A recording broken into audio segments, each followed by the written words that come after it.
Bonjour à tous, bien-aimés, j'espère que vous passez une bonne journée. Alors aujourd'hui, je vais aborder avec vous la grande question, comment avoir un bon jugement? Comment juger correctement? Nous sommes dans Ésaïe chapitre 11 aujourd'hui et je vais prendre à partir du verset 3, des versets qui sont extraordinaires. Il dit, il respirera la crainte de l'Éternel, il ne jugera pas sur l'apparence, il ne prononcera pas sur un oui-dire, mais il jugera les pauvres avec équité et il prononcera avec droiture sur les malheureux de la terre. De qui il parle ici? Du Seigneur Jésus-Christ. Gloire à Dieu. Et il parle d'un jugement juste. Parce que vous savez que Jésus avait une capacité, puisqu'il était en communion perpétuelle avec le Père, c'est qu'il avait un jugement correct. Il avait un bon jugement. Dans Jean chapitre 7, verset 24, Jésus va dire « Ne jugez pas selon l'apparence, mais jugez selon la justice. » Gloire à Dieu. Donc aujourd'hui, on va s'interroger sur comment avoir un bon jugement. Comment juger, que ce soit juger une situation, juger une personne, juger quelque chose correctement. Comment avoir un bon jugement. Comment en fait juger selon Dieu. Gloire à Dieu. Alors premièrement, il ne faut pas juger selon l'apparence. C'est le premier point. Ici, il dit au verset 3, « Il respirera la crainte de l'Éternel, il ne jugera pas sur l'apparence. » Il ne jugera pas sur l'apparence. Et beaucoup d'entre nous, on juge les choses sur l'apparence. On s'arrête à la surface. Mais quand on est rempli du Saint-Esprit, on peut juger au-delà des apparences. Gloire à Dieu. Même le prophète Samuel s'était trompé. Dans 1 Samuel chapitre 16, vous connaissez tous cette histoire, quand Samuel est venu pour oindre le nouveau roi. 1 Samuel 16, verset 7. 1 Samuel 16, verset 7. Lorsqu'ils entrèrent, verset 6, il se dit en voyant Éliab, certainement loin de l'Éternel est ici devant lui. Et l'Éternel dit à Samuel, ne prends pas garde à son apparence et à sa hauteur, car je l'ai rejeté. L'Éternel ne considère pas ce que l'homme considère, l'homme regarde à ce qui frappe les yeux, mais l'Éternel regarde au cœur. Et vous savez que beaucoup d'entre nous, on regarde à ce qui frappe les yeux. Par exemple, ceux qui cherchent un mari là, ou ceux qui cherchent une femme parmi vous. Sincèrement, la première chose que vous allez regarder, c'est le physique. Vous avez tort. Vous avez tort. Je dis ça, c'est pour vous. Mais l'Éternel regarde au cœur. Et si on veut avoir un bon jugement, il faut regarder au-delà des apparences. Gloire à Dieu. Et ça, c'est valable particulièrement pour ceux qui sont responsables d'église. On ne doit pas faire de favoritisme avec les membres de sa congrégation. On ne doit pas juger par l'apparence. Même si vous avez des gens qui sont laids ou beaux dans l'église, on ne doit pas faire on doit les traiter de la même manière. On ne doit pas juger sur l'apparence, tout simplement. Ça, c'est quelque chose qu'on doit s'entraîner à faire. On ne doit pas juger quelqu'un par l'apparence. C'est une erreur. Et beaucoup d'entre nous ont fait ça alors qu'on est chrétien. C'est une erreur. Et j'irais même jusqu'à dire que c'est un péché.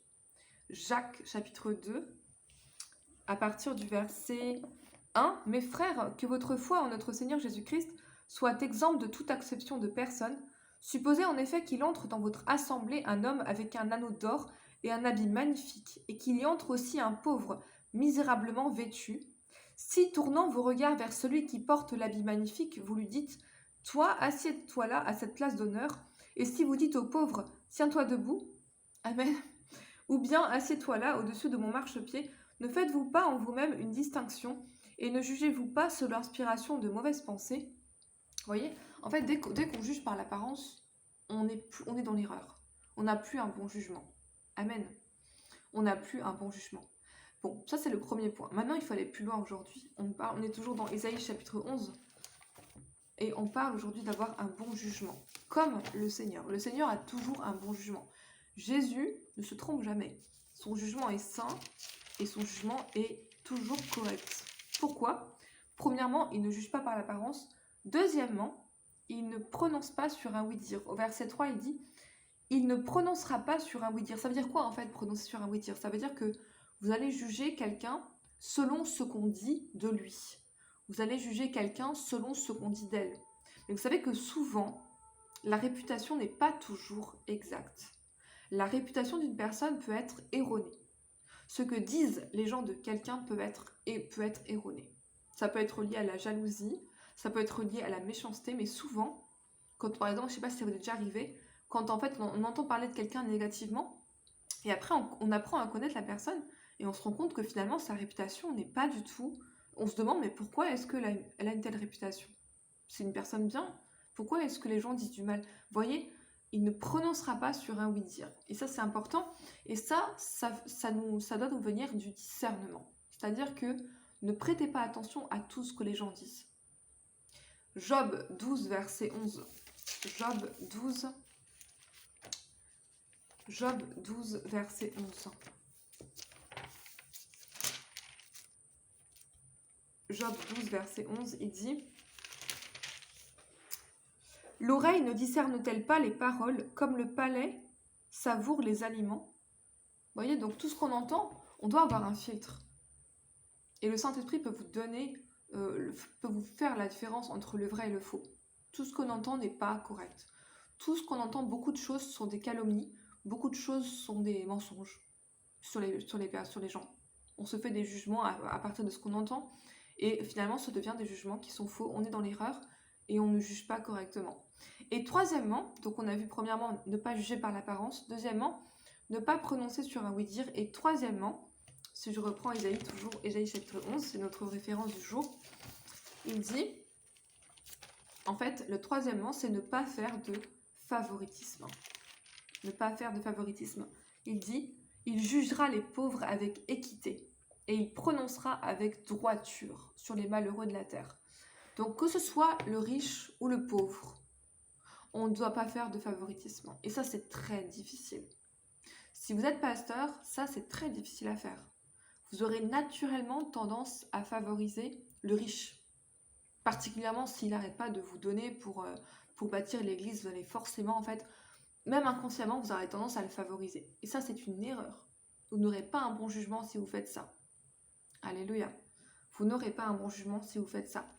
Lévitique 19, verset 15, et je m'arrête là aujourd'hui avec ça. Gloire à Dieu. Lévitique 19, verset 15. Lévitique 19, verset 15. Il dit, ça c'est la loi, hein. Tu ne commettras pas d'iniquité dans tes jugements, tu n'auras pas égard à la personne du pauvre. En fait, ça veut dire quoi, ne pas avoir égard à la personne du pauvre? Ça veut dire qu'on traite le pauvre comme on traiterait le riche, et vice-versa. Ça veut dire que si le riche ou le pauvre ont commis une faute ou un péché, c'est la même chose, il n'y a pas de traitement de faveur. Alléluia. Il dit, verset 15, tu ne commettras pas d'iniquité dans tes jugements, tu n'auras pas égard à la personne du pauvre et tu ne favoriseras pas la personne du grand, mais tu jugeras ton prochain selon la justice. Et juger selon la justice, ça veut dire avoir un jugement qui est dénué de favoritisme. Amen. On ne fait pas de favoritisme. Gloire à Dieu.